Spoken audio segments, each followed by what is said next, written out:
तो बच्चों आज हम NCERT class 7th science chapter number 5 acids bases and salts के सेकंड वीडियो को हम देखेंगे। इस वीडियो में सबसे पहला जो फिगर है वो है टी का। टी अर्थात चाय। इस चाय में टैनिक एसिड पाया जाता है। तो टी फॉर टैनिक एसिड। अब यहाँ एक चीज़ मैं आपको बताना चाहूँगा कि कुछ लोगों को सुबह सुबह उठ के चाय पीने की आदत है। यहाँ चाय पत्ती नुकसानदेह नहीं है, न ही पानी नुकसानदेह है, न चीनी न दूध। लेकिन जब ये चारों आपस में मिक्स हो जाते हैं तो विशेषकर चाय पत्ती और दूध का कम्बिनेशन अच्छा नहीं माना जाता है। और आप देख सकते हैं कि हमारे समाज में जैसे पहले डायबिटीज़ के पेशेंट बहुत कम होते थे, दांत की समस्याएं कम होती थी, लेकिन आज ये समस्याएं कहीं न कहीं जो बढ़ी हैं तो उसके पीछे ये हमारी आदत भी है। तो आप लोगों को भी अगर चाय पीने की लत है तो थोड़ा सा इससे बचिए, और चाय की जगह सुबह आप अगर गर्म पानी पी के भी आप अपने दैनिक क्रियाक्रम से निवृत्त हो सकते हैं। इस पे हम लोग जो है टी टॉपिक पे आने वाले वीडियो में विशेष रूप से चर्चा करेंगे। अब तो टी फॉर टैनिक एसिड। और ये देखिए इसमें जो चाय पत्ती है ये टी प्लांट से हमें मिलती है, और इसकी खेती आसाम या ऐसे पहाड़ी क्षेत्रों में होती है जहाँ बरसात का पानी रुकता नहीं है, क्योंकि अगर यहाँ पानी रुक जाए तो ये जो चाय की पत्तियाँ हैं इसकी जड़ें तुरंत सड़ जाएंगी। ठीक है। अब इसके आगे ये जो नेक्स्ट फिगर है ये है दही का, कर्ड। तो जो दही है ये भी खट्टी होती है, या फिर सोर मिल्क यानी कि फटा हुआ दूध। तो जो दही और फटे हुए दूध में यानी कि खट्टे दूध में हमें लैक्टिक एसिड मिलता है। ठीक है। अब ये लैक्टिक एसिड क्या है? ये लैक्टिक एसिड लैक्टोबैसिलस नामक बैक्टीरिया के कारण बनता है, और चूंकि ये एसिड है तो ये स्वाद में खट्टा होगा। ठीक है। अब यहाँ एक चीज़ ये ध्यान देंगे बच्चों कि एक छोटे बच्चे ने एक बार मुझसे पूछा कि सर ऐसी कौन सी फटी हुई चीज़ है जिसे हम सिल नहीं सकते। तो हम भी सोच में पड़ गए। तब उसने उत्तर बताया कि फटा हुआ दूध। तो आप लोग भी याद रखेंगे कि फटे हुए दूध और दही में लैक्टिक एसिड पाया जाता है। ये कैसे बनता है? लैक्टोबैसिलस बैक्टीरिया के कारण। अब ये जो दही में लैक्टिक एसिड बना, या ये जो लैक्टोबैसिलस बैक्टीरिया है, ये दोनों ही हमारे पेट के लिए, हमारे डाइजेस्टिव सिस्टम के लिए बहुत ज़्यादा लाभदायक हैं। और हमारे यहाँ जो है कल्चर में ये रहा है कि विशेषकर गर्मी के महीनों में हम लोग दही चूड़ा बहुत खाते हैं। क्यों खाते हैं? क्योंकि ये हमारे डाइजेस्टिव सिस्टम के लिए बहुत लाभदायक है। अब इसके आगे देखिए, एक मैंने जो इमेज डाली है ये एंटेरोजर्मिया की डाली है। ये एंटेरोजर्मिया नाम का एक लिक्विड प्रोबायोटिक सिरप जो है मार्केट में आता है। ये किस चीज़ का बना है? ये बैसिलस क्लेसी नामक माइक्रो ऑर्गेनिज़म का बना हुआ है। तो ये जो माइक्रो ऑर्गेनिज़म है ये ठीक उसी प्रकार से, जिस प्रकार से लैक्टोबैसिलस और लैक्टिक एसिड हमारे पेटों के लिए लाभदायक है, ठीक उसी प्रकार से यह भी लाभदायक है। और जब व्यक्ति को डायरिया हो जाता है या गैस्ट्रो से संबंधित समस्याएं हो जाती हैं तो डॉक्टर इसे तुरंत लिख देते हैं। और आप देख सकते हैं कि इसकी प्राइस ये कितना महंगा है, और ये विशेषकर छोटे बच्चों को डॉक्टर प्रिस्क्राइब करते हैं। तो हम देख सकते हैं कि अगर हम दही चूड़ा का रेगुलर सेवन करते हैं गर्मी के महीने में तो ये चीज़ें हमें प्राकृतिक रूप से प्राप्त होंगी। अगर हम नहीं सेवन करते हैं तो निश्चित रूप से आप आधुनिक तो ज़रूर कहलाएंगे, लेकिन जब आपकी तबीयत ख़राब होगी तो डॉक्टर आपको एंटेरोजर्मिया जैसी दवाइयों को या प्रोबायोटिक चीज़ों को लिखेगा। ठीक है। तो इस पे आप लोग ध्यान देंगे कि अगर आप लोग acid base and salt chapter पढ़ रहे हैं तो जो इससे सकारात्मक बातें निकल के आ रही हैं उसको अपने जीवन में भी अप्लाई कीजिए, और अपने आसपास अपने घर में भी लोगों को बताइए। ठीक है। अब इसके आगे ये जो फिगर है ये है कोल्ड ड्रिंक्स का। और क्वेश्चन ये उठा कि ये कोल्ड ड्रिंक का फिगर इस चैप्टर में क्यों आया। तो यहाँ ध्यान देंगे कि जब इस कोल्ड ड्रिंक की बॉटल को हम लोग खोलते हैं तो इसमें बबल्स निकलते हैं, झाग निकलता है। तो ये झाग किस कारण से होता है? क्योंकि इसमें कार्बोनिक एसिड पाया जाता है। अब कार्बोनिक एसिड के कारण इसमें से झाग क्यों निकला? तो कार्बोनिक एसिड बनता कैसे है? जब पानी में कार्बन डाइऑक्साइड डिज़ोल्व होता है। तो वाटर लिक्विड स्टेट में है, कार्बन डाइऑक्साइड गैसियस स्टेट में है। तो आप हमेशा ध्यान देंगे कि वातावरण में मौजूद जितनी भी गैसेस हैं वो थोड़ी या ज़्यादा मात्रा में पानी में ज़रूर डिज़ोल्व होती है। अब इसका मैं एक आपको उदाहरण देता हूँ। पानी में मछली ज़िंदा रहती है और मछली को भी रेस्पिरेशन के लिए ऑक्सीजन की ज़रूरत है, जिस प्रकार से हमें ऑक्सीजन की ज़रूरत है। तो पानी में ऑक्सीजन इसे कहाँ से मिलता है? क्योंकि पानी में O2 अर्थात ऑक्सीजन डिज़ोल्व होता है। जिस प्रकार से कार्बन डाइऑक्साइड पानी में डिज़ोल्व हुआ रहता है, उसी प्रकार से ऑक्सीजन भी डिज़ोल्व हुआ रहता है। अब पानी में O2 अर्थात ऑक्सीजन डिज़ोल्व है, इसका क्या प्रमाण है कि जब हम पानी को गर्म करते हैं तो इसमें छोटे छोटे बुलबुले बनते हैं और ख़ासकर कंटेनर के जो वॉल्स हैं, जो बर्तन की जो दीवार है, साइड वॉल्स हैं, उसमें छोटे छोटे बबल्स पहले आपको दिखाई देंगे चिपके हुए, फिर बाद में वो ऊपर की तरफ आएंगे। तो ये जो बबल्स हैं ये किस चीज़ के हैं कि जो पानी में जो गैसेस डिज़ोल्व हैं, चाहे वो ऑक्सीजन हो या कार्बन डाइऑक्साइड हो, ये जो गैसेस हैं जब पानी का तापमान बढ़ता है, टेम्परेचर बढ़ता है, तो ये गैसेस डिज़ोल्व गैसेस बबल्स के रूप में बाहर आ जाती हैं। ठीक है, तो यहाँ जो कोल्ड ड्रिंक है, कोल्ड ड्रिंक में भी कार्बन डाइऑक्साइड प्रेशर के द्वारा भरा जाता है। जब हाई प्रेशर होता है तो कार्बन डाइऑक्साइड और ज़्यादा मात्रा में पानी में डिज़ोल्व हो जाता है। ठीक है, अब ये तो हो गई सिंपल सी बात कि वाटर में जब कार्बन डाइऑक्साइड डिज़ोल्व होगा तो कार्बोनिक एसिड बनेगा। ठीक है, अब इसके आगे ज़रा हम लोग एक फिगर और देखते हैं। ये, अब इनको तो आप पहचानते ही होंगे, ये अमिताभ बच्चन हैं। अब इनकी इमेज इस वीडियो में डालने का एक विशेष अभिप्राय है कि ये माना जाता है कि अमिताभ बच्चन एक बार बहुत ज़्यादा बीमार हुए थे, तो इनके इलाज में इनकी आंत के एक टुकड़े को काट के निकाल दिया गया था क्योंकि वह सड़ गया था। तो बाद में जब और इसमें जानकारी निकाली गई तो ये पता चला कि ये अक्सर खाली पेट कोल्ड ड्रिंक्स पीते थे।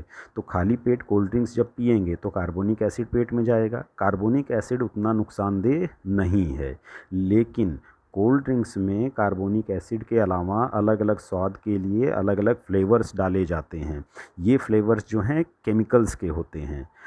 कलकत्ता में ऐसे कई बाज़ार हैं जहाँ की आप जाएंगे, अगर आप अदरक का स्वाद मांगेंगे तो प्योरली ऐसा आपको केमिकल देंगे जिसमें अदरक का स्वाद है, ऐसा केमिकल देंगे जिसमें लहसुन का स्वाद है। तो इस कहने का मतलब ये कि हर एक स्वाद, हर एक गंध के लिए हमारे पास केमिकल्स मौजूद हैं और यही केमिकल्स जो हैं कोल्ड ड्रिंक्स में मिलाए जाते हैं और उस पर लिखा भी होता है कि आर्टिफिशियली फ्लेवरिंग सब्सटेंसेस में ऐड किए गए हैं। ठीक है, अब ये जो सब्सटेंस है इससे समस्या क्या होती है कि ये जो केमिकल्स हैं ये शरीर की रिक्वायरमेंट नहीं है, ये शरीर में जाके जमा होते हैं और आने वाले टाइम में ये समस्याएं क्रिएट करते हैं। जैसे कि और एक छोटा सा एग्जांपल हम लेते हैं कि जो आप लोग दैनिक जीवन में ब्रेड खाते हैं, ठीक है, तो ब्रेड दुकान पे आया, हो सकता है 2 दिन 4 दिन 6 दिन पहले का हो या 4 दिन 6 दिन बाद बिके, तो इसीलिए इस ब्रेड में जो है प्रिजर्वेटिव भी मिलाया जाता है ताकि ये सड़े नहीं। दूसरा, ब्रेड में स्वाद आए इसके लिए भी कुछ केमिकल्स मिलाए जाते हैं, जैसे कि एक केमिकल है इसमें पोटेशियम ब्रोमेट। अब ये पोटेशियम ब्रोमेट जो है ये ब्रेड जो है ब्रेड के अपीयरेंस के लिए, उसके स्वाद के लिए, उसको प्रिज़र्व करने के लिए ये काफ़ी काम आता है। लेकिन सबसे बड़ी समस्या क्या है कि लंबे समय तक अगर आप इसे खाते रहेंगे ब्रेड को, तो ये जो है ये आपके शरीर में कैंसर पैदा कर सकता है। ठीक है, तो ध्यान देंगे इसे आप कि ये कैंसरस भी हो सकता है। जिस प्रकार से कोल्ड ड्रिंक्स हमारी आंतों को नुकसान पहुंचाती है उसके अंदर मौजूद केमिकल्स के कारण, इसीलिए आप देखेंगे कि अमिताभ बच्चन जल्दी किसी कोल्ड ड्रिंक का प्रचार नहीं करते हैं क्योंकि वो मौत के मुंह से निकल के आए हैं। लेकिन चूंकि अब बड़ी बड़ी कंपनियां हैं, करोड़ों अरबों का व्यापार है, इसलिए ये बात खुल के नहीं कह सकते हैं। लेकिन अब चूंकि केमिस्ट्री द्वारा ये प्रूव्ड है तो आप लोग भी इसके लिए सतर्क रहेंगे। अब इसके बाद ये जो नेक्स्ट फिगर है इसमें आप देख रहे हैं एंट, और विशेषकर रेड एंट। तो जो लाल चींटी या लाल चूटे होते हैं इनके काटने पे बहुत तेज़ जलन होती है, खुजली होती है। तो क्यों होता है? क्योंकि इसमें जो है फॉर्मिक एसिड पाया जाता है। अब ये भारत के कुछ वनीय प्रदेशों में जो है, खासकर आसाम के क्षेत्र में, इन लाल चींटियों की चटनी बनाई जाती है। ठीक है, तो ये सुनने में बड़ा अजीब लग रहा है, लेकिन ये इसको डिस्कवरी पे हमने एक बार देखा था। तो इसमें जो है फॉर्मिक एसिड पाया जाता है। ठीक है, अब ये फॉर्मिक एसिड का स्ट्रक्चर आपके सामने है। इसके बाद ये है नेटल प्लांट। अब इस प्लांट को हिंदी में क्या कहते हैं ये मुझे तो नहीं मालूम है, लेकिन नेटल प्लांट जो है इसकी पत्तियां ऐसी होती हैं कि उसके ऊपर छोटे छोटे रोएं होते हैं। आपने भी अपने जीवन में ऐसे कई पौधे देखे होंगे जिनकी पत्तियों पे रोएं निकले होते हैं। ठीक है, इसे हम लोग स्टिंग्स कहते हैं, डंक कहते हैं। तो ये क्या हो गया, नेटल प्लांट जिसपे नेटल लीव्स हैं और नेटल लीव्स के ऊपर नेटल स्टिंग्स होती हैं। जब हम इसे छुएंगे तो बहुत तेज़ी से हमें खुजली होगी।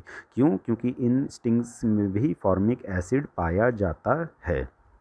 ठीक है, अब इसके बाद ये जो है ये ह्यूमन स्टमक का फिगर आपके सामने है।